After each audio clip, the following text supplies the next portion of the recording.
For more resources, visit rym.org. 1, 2, 1, 2, 3.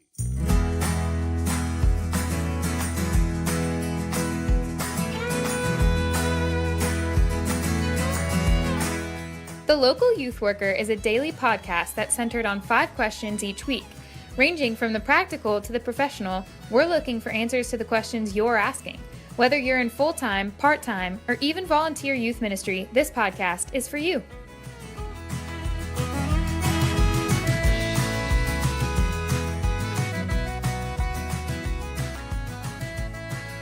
Hey everybody, we are back on our Friday show. Dr. Duncan, oftentimes when we have people come on the show, we talk about books, and we emphasize the importance of reading. And I think it's fairly safe to say that you're an avid reader. And so outside of the Bible, what books have most influenced you?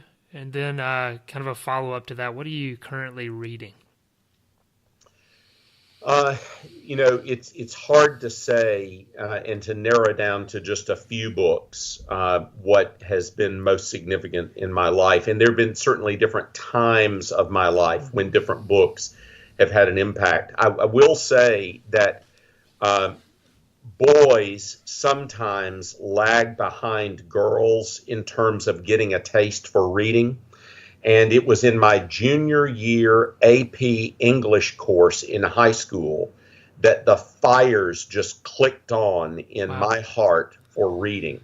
And the book that was used to just sort of turbocharge my desire for reading as a maybe, 17-year-old junior in high school was J.R.R. Tolkien's The Lord of the Rings.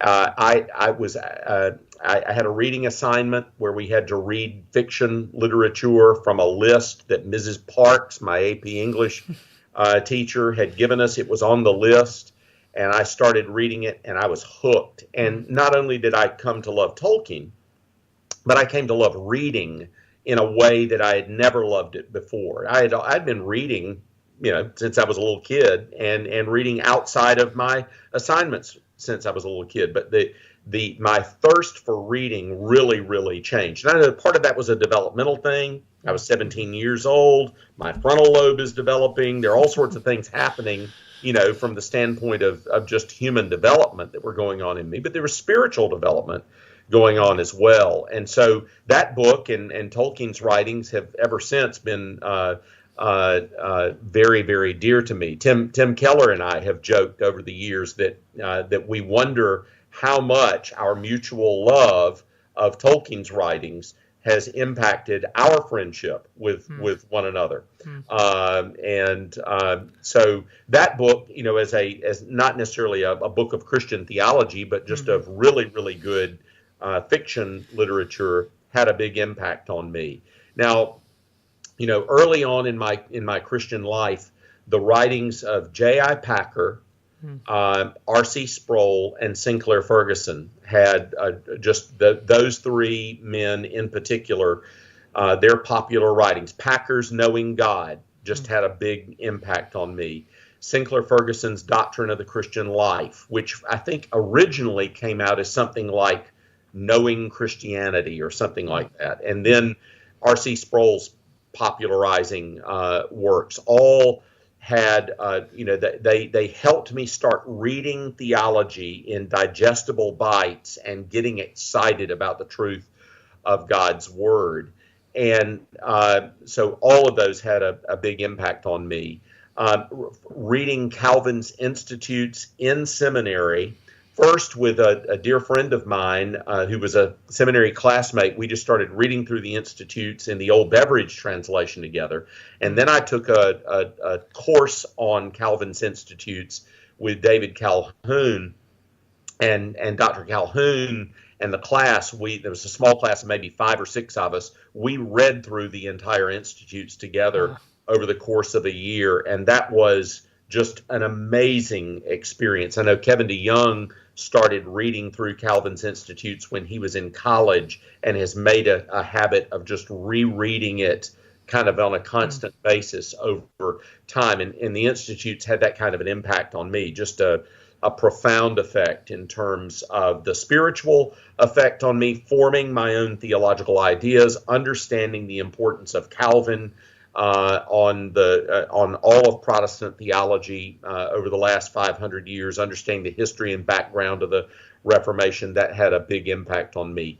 History and biography also has had a tremendous impact on me. Reading Christian history and reading Christian biographies have been very, very important in my Christian life. So, everything to reading biographies of the reformers. I think maybe the first biography of a reformer that I read was the little popular biography of Martin Luther by Roland Bainton called Here I Stand. And that is a rip-roaring yarn. Martin Luther's life is exciting, but Roland Bainton is a really good storyteller. And that's a biography that every Protestant ought to read. Really, every Catholic ought to read it too.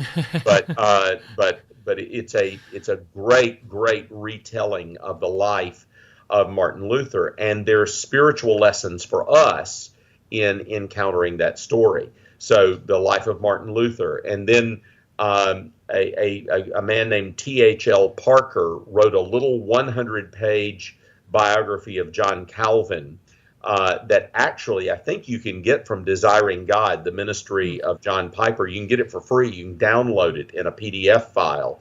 And it is a good little biography of John Calvin and will really give you a feel and a taste for his life. And so, I started reading Reformation era biographies and then all the way up through the 20th and 20th century biography. So J. Gresham Machen's biography by Ned Stonehouse had a big impact on me in a variety of ways. So Christian biography, Christian history, and then, of course, great books of Christian doctrine have had a huge impact on me. When I was in postgraduate school in Scotland, I really began reading the Church Fathers in a concentrated way for the first time in my life, and concentrated especially on the first 3 centuries of the church, before the Council of Nicaea especially.